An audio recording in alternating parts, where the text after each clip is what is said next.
हाय, मैं सोनिया विद्यागुरु से current affairs जुलाई 2020 नया सेशन स्टार्ट करेंगे। आज के सेशन से आप कम से कम 35 न्यू पॉइंट्स गेन करने वाले हैं। 35 न्यू पॉइंट्स जो मैंने सेलेक्ट किए और आप लोगों के लिए इंपॉर्टेंट है। आप जानते हैं कि पूरा अगर हफ्ता निकल जाता है तो उस हफ्ते के अंदर जितने भी इंपॉर्टेंट पॉइंट्स होते हैं, कभी कभी थोड़ा और ज्यादा हो जाता है कि इंपॉर्टेंट पॉइंट्स अगर नहीं मिले, बहुत इंपॉर्टेंट पॉइंट्स मिल जाते हैं उसके बाद ही वीडियो बनाते हैं, तो आप ध्यान से फोकस्ड होकर के पढ़िएगा।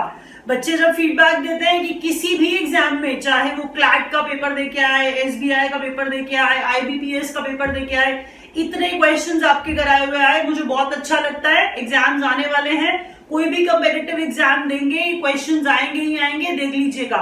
35 के आसपास कहने को, बट इवन इंफॉर्मेशन उसके अलावा भी है एक्स्ट्रा, तो फोकस्ड हो जाइए। एक एक पॉइंट को ध्यान से सुनिए, हो सके तो नोट्स बनाइए। वीडियो अच्छा लगेगा तो लाइक का बटन जरूर दबा दीजिएगा, शेयर करिए अपने फ्रेंड्स के साथ, चैनल को सब्सक्राइब करिए, बेल आइकॉन प्रेस करिए ताकि नोटिफिकेशंस आए जो भी एग्जाम रेलेवेंट वीडियोस हम लोग अपलोड करें। ये सेशन हिंदी मीडियम में है, बाइलिंगुअल है। अगर आप इंग्लिश में सेशन देखना चाहते हैं, that English medium session is there in the playlist. Look for that. That English medium session is meant for our South Indian students, North Eastern students.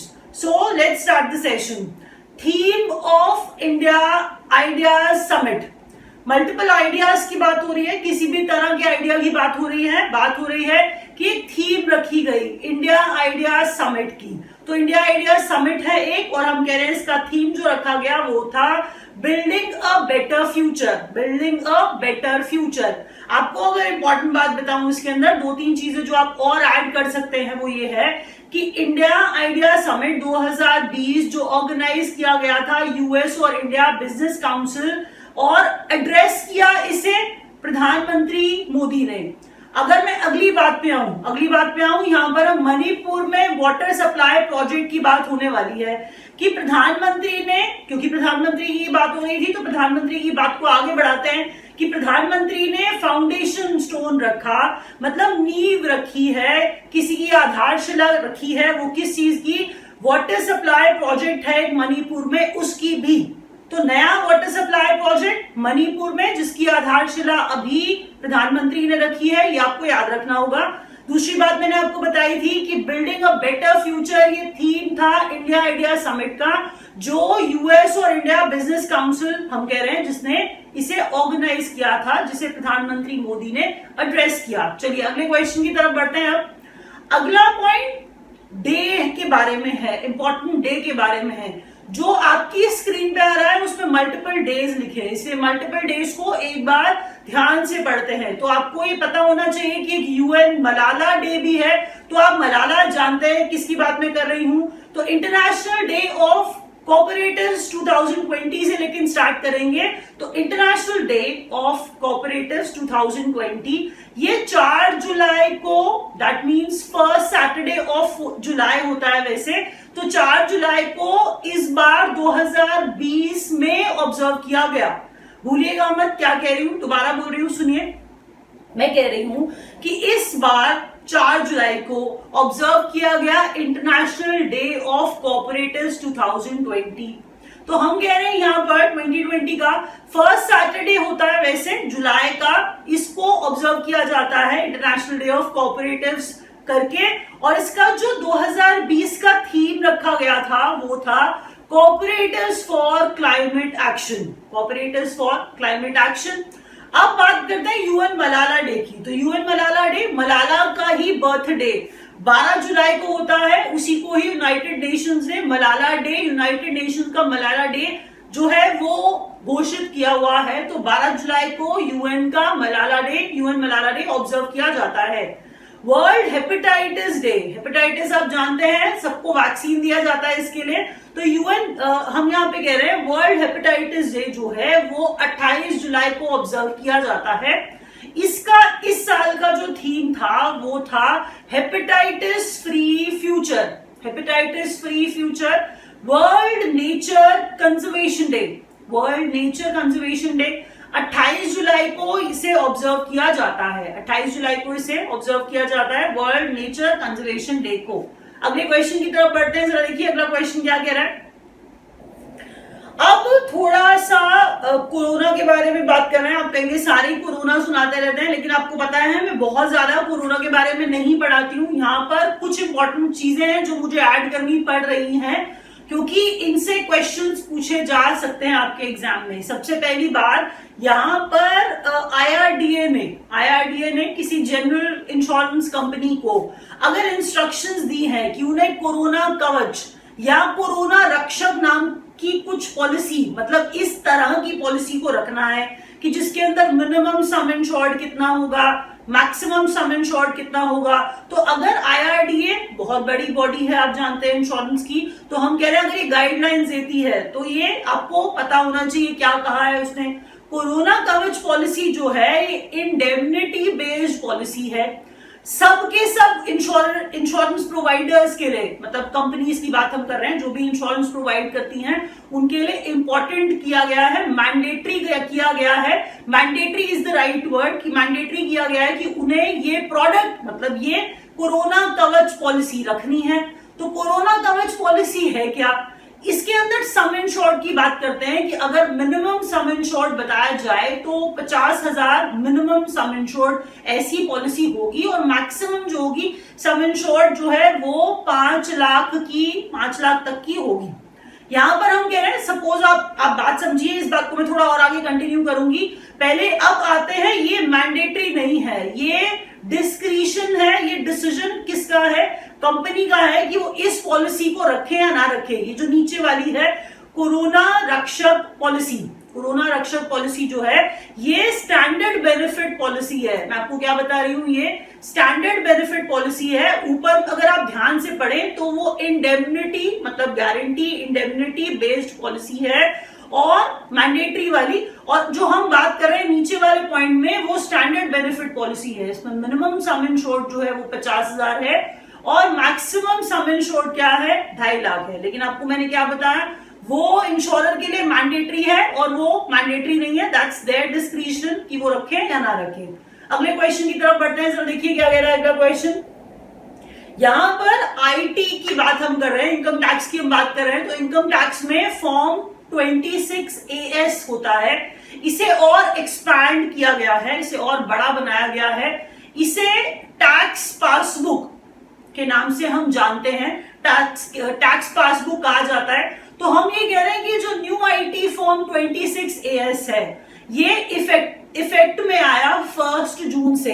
अब आप कहेंगे तो पुरानी बात आप पढ़ा रहे हो, पुरानी बात नहीं पढ़ा रही हूं, क्योंकि जो 24 जुलाई की बात मैं कर रही हूं, नीचे वाला पॉइंट एक्चुअल में मुझे रिलेट करना जरूरी था कि इनकम टैक्स डे और आयकर दिवस, इनकम टैक्स डे और आयकर दिवस जो है वो 24 जुलाई को ऑब्जर्व किया जाता है। तो ये इंपॉर्टेंट बात उससे रिलेटेड थी, आपके एग्जाम में आ सकती है कि 26AS को किस और नाम से जाना जाता है और इसे कब इफेक्ट में लाया गया। तो अब अगले क्वेश्चन की तरफ बढ़ेंगे। अगला क्वेश्चन क्या कह रहा है, third G20 finance ministers and central bank governors meet, जिसे चेयर किया, जिसे हेड किया सऊदी अरेबिया ने। मैं एक बार और बोल रही हूं, ध्यान से सुनिए, मैंने कहा तीसरे नंबर का G20 फाइनेंस मिनिस्टर्स और सेंट्रल बैंक गवर्नर्स का मीट हुआ, जिसे चेयर किया सऊदी अरेबिया ने। सब कुछ वर्चुअल है, वो हम सब जानते हैं, बट आपको सिर्फ ये बताया कि हेड कौन कर रहा था, तो हेड कर रहा था सऊदी अरेबिया। अगला क्वेश्चन देखिए क्या है, अगला क्वेश्चन है छाबहार फोर्ट। छाबहार पोर्ट जो है वो लोकेटेड है ईरान में। अब आप कहेंगे कि इससे हमें क्या लेना देना है, उसकी बात कहां से आई। न्यूज में इसके बारे में बात ये चल रही थी कि इसके अंदर एक रेल प्रोजेक्ट है जिसके अंदर इंडिया का पार्टिसिपेशन था, और इंडिया ने इस पार्टिसिपेशन से ड्रॉप कर लिया है, अब हट गया है पीछे, इंडिया अब इसका पार्ट नहीं है। मतलब अगर आप पार्टिसिपेशन दिखा रहे हैं, बना रहे हैं वहां पे कोई रेल प्रोजेक्ट में पार्टिसिपेशन दिखाया है कंट्री ने, और वो ड्रॉप कर लेती है अपने आप को, दैट मीन्स अलग हो गई है वो उसके कंस्ट्रक्शन से। छाबहार पोर्ट लोकेटेड है ईरान में, और मैंने क्या कहा, इंडिया ने अपने पार्टिसिपेशन को ड्रॉप कर लिया है छाबहार रेल प्रोजेक्ट से। छाबहार रेल प्रोजेक्ट कहां पर है, ईरान में है। चलिए अगले क्वेश्चन की तरफ बढ़ते हैं। एज पर FAO, हम कह रहे हैं यहां पर FAO food and agricultural organization global forest resources assessment 2020, ध्यान से पढ़िए और ध्यान से पढ़ के थोड़ा सा समझने की खुद भी कोशिश करिए, आपकी स्क्रीन पे भी आ रहा है। तो हम कह रहे हैं कि एज पर FAO global forest resources assessment 2020 India का जो रैंक है टॉप 10 कंट्रीज में फॉरेस्ट एरिया गेन करने के मामले में, गेन करने के कॉन्टेक्स्ट में 2010 से 2020 में इंडिया का रैंक 3rd रखा गया है और पहले नंबर पर चाइना। फॉरेस्ट कवर गेन करने की बात हो रही है, पहले ये सुन लीजिए हम क्या कह रहे हैं यहां पर, दोबारा समझा रही हूं, एक बार प्लीज सुनिए। एज पर food and agricultural organization global forest resources assessment, global forest resources assessment 2020 India का रैंक तीसरा है, टॉप 10 कंट्रीज में तीसरा है to gain forest area during 2010 and 2020। अब पहले नंबर पे चाइना है, ये भी आपको जानना जरूरी है आपके लिए। Country with maximum employment in the forestry sector, वो भी इंडिया है। अगर आप ग्लोबल स्टैंडर्ड्स की बात कर रहे हैं उसी पे ही हम बात कर रहे हैं, क्योंकि इंडिया कंट्री जब आता है तो हम ग्लोबल स्टैंडर्ड्स की बात कर रहे होते हैं कि कौन सी कंट्री है जो मैक्सिमम एम्प्लॉयमेंट दे रही है फॉरेस्ट्री एरिया, फॉरेस्ट्री सेक्टर के अंदर, तो वो इंडिया बना। अगले क्वेश्चन की तरफ बढ़ जाइए। ये सारे के सारे इंडेक्स होते हैं, कहने को आपको बोरिंग लगेंगे, आपको पढ़ने में अच्छे नहीं लगेंगे, लेकिन जब एग्जाम में क्वेश्चन आएंगे तब आपको लगेगा कि जो आप मेहनत कर रहे हो पढ़ने में वो सफल हुई। अभी आपको थोड़ा बोरिंग लगेगा, जरूर ये ध्यान रखिएगा, लेकिन एग्जाम में जब क्वेश्चन आएंगे तो बहुत अच्छा लगेगा। मैं अपनी तरफ से पूरा ट्राई कर रही हूं कि आपको याद हो जाए, आप भी ट्राई करिए, लिखिए और याद करिए। इंडिया ने साइन किया agreement for establishment of emergency medical services Maldives के साथ। कैपिटल ऑफ मॉलडीव्स माले है, ये ऐसे ही बता दिया मैंने आपको क्योंकि थोड़ी रेलेवेंट बात हो जाती है कि जब इंडिया किसी कंट्री के साथ साइन कर रहा है किसी भी तरह का अग्रीमेंट तो उस कंट्री के बारे में थोड़ी इंफॉर्मेशन एक्स्ट्रा ले ले, अच्छा रहता है कि कभी कुछ पूछ लिया जाए उसके बारे में।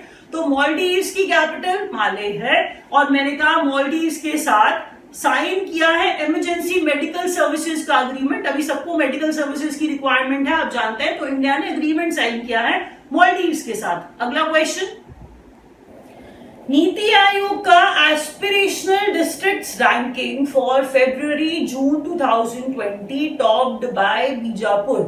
बीजापुर छत्तीसगढ़ में है। आप जो क्वेश्चन पढ़ रहे हैं उसे एक बार फिर पढ़ते हैं कि नीति आयोग का एस्पिरेशनल डिस्ट्रिक्ट्स रैंकिंग, डिस्ट्रिक्ट्स की रैंकिंग हो रही है, एस्पिरेशनल डिस्ट्रिक्ट्स रैंकिंग है, फरवरी से जून 2020 की बात हो रही है और इसके अंदर बीजापुर डिस्ट्रिक्ट ने टॉप किया है और बीजापुर डिस्ट्रिक्ट छत्तीसगढ़ का है। अगला क्वेश्चन देखिए। अगला क्वेश्चन है वृक्षारोपण। वृक्षारोपण, अब पेड़ लगाने की बात हो रही है यहाँ पे, तो वृक्षारोपण अभियान है ये जो लॉन्च किया है कोल मिनिस्ट्री ने। मैंने क्या कहा, ध्यान से सुनिए, मैंने कहा वृक्षारोपण अभियान है कोल मिनिस्ट्री ने से लॉन्च किया है। यहां पर ही अगर रिलेटेड बात करें तो कोल मिनिस्टर मतलब minister of coal mines and parliamentary affairs Pralhad Joshi है, ये आपको पता हुआ होना चाहिए। एक बार और बोल देती हूँ जल्दी से, minister of coal mines and parliamentary affairs Pralhad Joshi हैं। ये इसलिए बात आई क्योंकि कोल मिनिस्ट्री ने अभी वृक्षारोपण अभियान लॉन्च किया है। अगले क्वेश्चन की तरफ बढ़िए जल्दी से। Levy of uniform stamp duty on security market instruments enacted by amendment in Indian stamp act 1899। Indian stamp act है 1899 का। हम कह रहे हैं इंडियन स्टैम्प एक्ट है 1899 का, जिसमें अमेंडमेंट किया गया है, जिसमें मॉडिफिकेशन किया गया है। और ये मॉडिफिकेशन किस लिए है कि जो स्टैम्प ड्यूटी है वो एक ही तरह की लगाई जाएगी, यूनिफॉर्म लगाई जाएगी। यूनिफॉर्म स्टैम्प ड्यूटी ऑन किसके ऊपर स्टैम्प ड्यूटी की बात हो रही है? सिक्योरिटीज मार्केट इंस्ट्रूमेंट पे, सिक्योरिटीज मार्केट इंस्ट्रूमेंट्स पे हम कह रहे हैं यूनिफॉर्म स्टैम्प ड्यूटी। और ये अमेंड करके लगा, हम कह रहे हैं ये बात कहां से आ रही है, किसमें अमेंड करके इस चीज को लाया जा रहा है? इंडियन स्टैम्प एक्ट 1899 में। दूसरी बात अब जरा सुनते हैं कि जो यूनिफॉर्म स्टैम्प ड्यूटी है on securities market instruments that has actually been started, ये 1 जुलाई से आ चुका है इफेक्ट में। तो 1 जुलाई से uniform stamp duty on securities market instruments आ गया है इफेक्ट में, इसे याद रखिएगा, डेट भी इंपॉर्टेंट है। अगला क्वेश्चन देखिए, फिट है तो हिट है इंडिया। अब ये कैंपेन का नाम है, फिट है तो हिट है इंडिया, ये कैंपेन का नाम है। मिनिस्ट्री ऑफ एचआरडी ने इसे लॉन्च किया है, मिनिस्ट्री ऑफ एचआरडी ने इसे लॉन्च किया है। और अगर अब बात करें मिनिस्ट्री ऑफ एचआरडी ने लॉन्च किया है, इसके साथ साथ आपको बता दूं कि ministry of youth affairs and sports भी है, दोनों ने ही मिल करके इस इनिशिएटिव को लॉन्च किया है। अगला क्वेश्चन देखिए क्या है, first professor PC Mahalanobis, PC Mahalanobis हम कह रहे हैं national award in official statistics C Rangarajan. C Rangarajan जो है वो आरबीआई के गवर्नर रह चुके हैं, ये आपको पता होना चाहिए। एक बार और बता देती हूं, first professor PC Mahalanobis national award. अब आपको बता दूं यहां पर हम जो अवार्ड की बात कर रहे हैं, ये PC Mahalanobis national award official statistics में जिनको मिला है उनका नाम सी रंगराजन है। और सी रंगराजन को मिलना कितना सही है आपको मैंने बता दिया कि ये पहले ही आरबीआई के गवर्नर रह चुके हैं। तो अगले क्वेश्चन की तरफ बढ़ते हैं। अगला क्वेश्चन क्या है, the consumer protection act 2019 has come into effect from 20th July 2020। Consumer protection act की बात हो रही है 2019 वाले। आप कहेंगे 2020 में मैम बढ़ा रही है, क्योंकि जब इफेक्ट में आया बच्चों तभी तो पढ़ाऊंगी। 20 जुलाई 2020 को ये केम इनटू इफेक्ट। तो 20 जुलाई 2020 को आपको याद रखना है कि कंज्यूमर प्रोटेक्शन एक्ट, डेट जरूर याद रखिएगा कि ये इफेक्ट में आया। अब यहाँ पे अगर बात करें तो union minister for consumer affairs food and public distribution, ये इंपॉर्टेंट हो जाएंगे हमारे लिए। और ये रामविलास पासवान है, क्योंकि इन्हीं की बात हो रही है, कंज्यूमर प्रोटेक्शन वाली बात यहीं पे ही आएगी कंज्यूमर अफेयर्स में। तो हम कह रहे हैं union minister for consumer affairs food and public distribution Ramvilas Paswan, ये मिनिस्टर है। अगले क्वेश्चन की तरफ बढ़िए, global multidimensional poverty index, multidimensional poverty index global हम कह रहे हैं ये रिलीज किया 2020 में United Nations development programme UNDP ने। 273 मिलियन इंडियंस थे जो पॉवर्टी से बाहर आए, जो पॉवर्टी से बाहर आए 10 साल में। आप कहेंगे अभी तो ऐसा हाल नहीं लग रहा है, तो ये मैम कुछ ऐसा ही पढ़ा रही है जो रेलेवेंट नहीं लग रहा है। आप खुद सोचो, आपको समझ में आएगा कि मैं ठीक कह रही हूं या नहीं। इसमें ईयर आप ध्यान से पढ़ो, हम अभी की बात नहीं कर रहे हैं, हम कह रहे हैं 2005-2006 से हम कह रहे हैं 2015-2016 तक। ये जो ड्यूरेशन है ये अलग है, ये 2000 कोई 19-20 की 17-18 की बात नहीं हो रही है। जो ड्यूरेशन लिखा है प्लीज उसे ध्यान से पढ़िए कि 273 मिलियन भारतीय, इसके हिसाब से global multidimensional poverty index के हिसाब से ये कह रहा है कि 273 मिलियन इंडियंस हैं जो गरीबी से बाहर आए इन 10 सालों में। अगला क्वेश्चन देखिए, Indian railways transports dry chillies to Bangladesh. अब आज आप बहुत सारी चीजें बांग्लादेश के बारे में पढ़ने वाले हैं। तो आप जानते हैं कि हमारे नेबर्स के साथ अभी थोड़ा ऐसा ही चल रहा है इंडिया का। तो यहाँ पर लेकिन अच्छी बात यह है कि इंडिया बांग्लादेश के साथ बहुत अच्छी अच्छी चीजें जो है अब यहाँ पे होने वाली हैं कि इंडिया सपोर्ट करने की कोशिश कर रहा है। तो बांग्लादेश को सबसे पहली बात यहाँ से स्टार्ट करेंगे कि इंडियन रेलवे जो है उसने ट्रांसपोर्ट किया, उसने पहुंचाया ड्राई चिलीज। किसकी बात अब हम कर रहे हैं, बांग्लादेश को पहुंचाया, क्योंकि लेटेस्ट बात है। क्वांटिटी और समझिए बहुत ज्यादा होता है, और जब कुछ रिक्वायरमेंट आता है किसी कंट्री से उसको दिया जा रहा है तो फ्रेंडली रिलेशन मेंटेन करने के लिए ऐसी चीजें की जाती हैं। India has handed over specifically modified 10 railway broad gauge locomotives to Bangladesh. अब और बात पढ़िए कि लोकोमोटिव्स की, इंजन की, ट्रेन की हम बात करते हैं। जब हम लोकोमोटिव्स की बात करते हैं तो हम इंजन कह रहे हैं, ट्रेन कह रहे हैं, वो समझिए। तो कह रहे हैं इंडिया ने हैंड ओवर किया है 10 रेलवे ब्रॉड गेज वाले लोकोमोटिव्स बांग्लादेश को। तो ये भी एक न्यूज है। आगे बात करते हैं और आगे सुनते हैं, ministry with which UNICEF has tied up for युवा इनिशिएटिव। युवा इनिशिएटिव ये यूथ स्किलिंग इनिशिएटिव है, ये आपको मैं बताऊं तो मिनिस्ट्री जो youth affairs and sports ministry है, इसने यूनिसेफ के साथ टाई अप किया और युवा इनिशिएटिव को क्या किया है, हम कह रहे हैं कि स्टार्ट किया है इन्होंने मिलकर के। टाई अप किसका, ये आपको बेसिकली मैं बता रही हूं।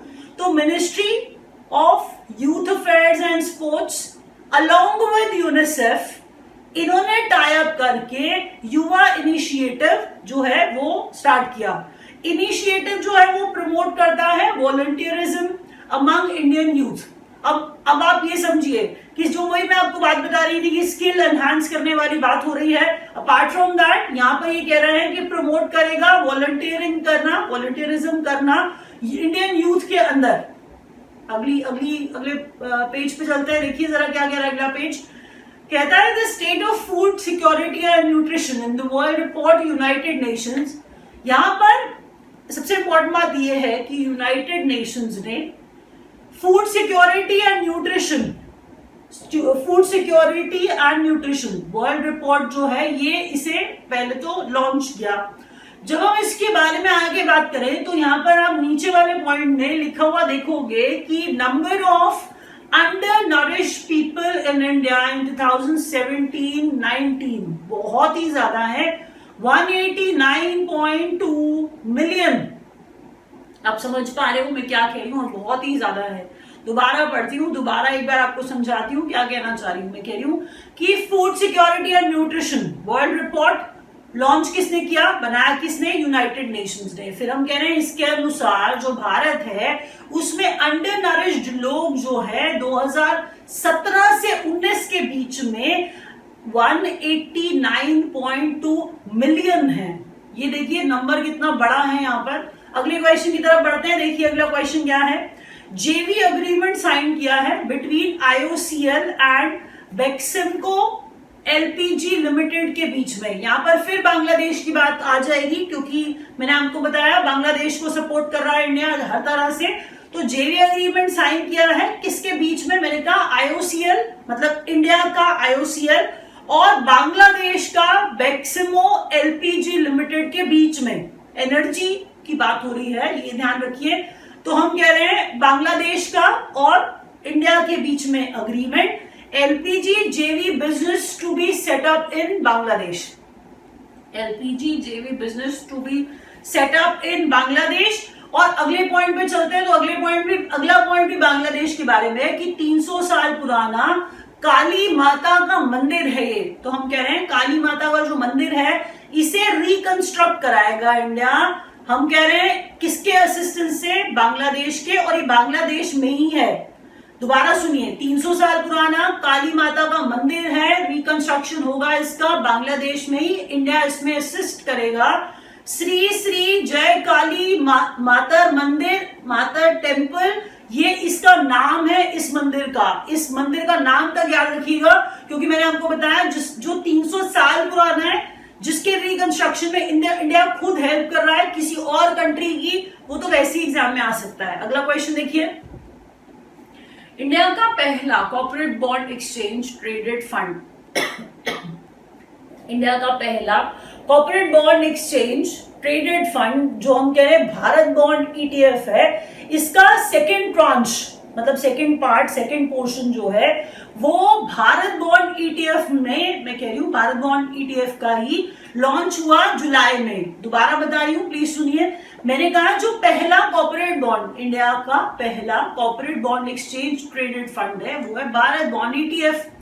ईटीएफ एक्सचेंज ट्रेडेड फंड ही है, प्लीज ये समझिए। ईटीएफ को कुछ और मत समझ लीजिए क्योंकि ऊपर उसको एक्सपैंडेड फॉर्म में लिखा है, इसलिए कभी कभी मैं शॉर्ट फॉर्म पढ़ देती हूँ, शॉर्ट फॉर्म आपको समझाने के लिए ऐसा बोल देती हूँ। ईटीएफ एक्सचेंज ट्रेडेड फंड ही है और मैं कह रही हूँ Bharat bond exchange traded fund Bharat का पहला corporate bond exchange traded fund है और इसका जो second part, second portion, second tranche है वो जुलाई में लॉन्च हुआ, मतलब लॉन्च कर दिया। अगला क्वेश्चन देखिए, author of quest for restoring financial stability in India, विरल वी आचार्य, इनका नाम आपने बहुत सुना होगा। विरल वी आचार्य आरबीआई के डेप्यूटी गवर्नर रह चुके हैं और इन्हीं विरल वी आचार्य ने किताब लिखी है quest for restoring financial stability in India, जिसकी जरूरत है अभी हमें। अगला क्वेश्चन देखिए क्या कह रहा है। अगला क्वेश्चन है शंघाई कोऑपरेशन ऑर्गेनाइजेशन का हेल्थ मिनिस्टर्स का मीट हुआ। वर्चुअल मीट है, डिजिटल मीट है, हम सारे जानते हैं क्योंकि अभी तो किसी तरह का मीट और पॉसिबल है नहीं। तो हम कह रहे हैं शंघाई कोऑपरेशन ऑर्गेनाइजेशन का हेल्थ मिनिस्टर्स का मीट डॉक्टर हर्षवर्धन ने डेलीगेशन किया इंडिया की तरफ से। इंडिया को रिप्रेजेंट किया डॉक्टर हर्षवर्धन ने, क्योंकि वो ministry of health and family welfare संभाल रहे हैं, उसके मिनिस्टर हैं। अगर इससे रेलेवेंट और बात करनी हो तो शंघाई कोऑपरेशन ऑर्गेनाइजेशन का हेडक्वार्टर आपके लिए जानना जरूरी है कि वो बीजिंग चाइना में है।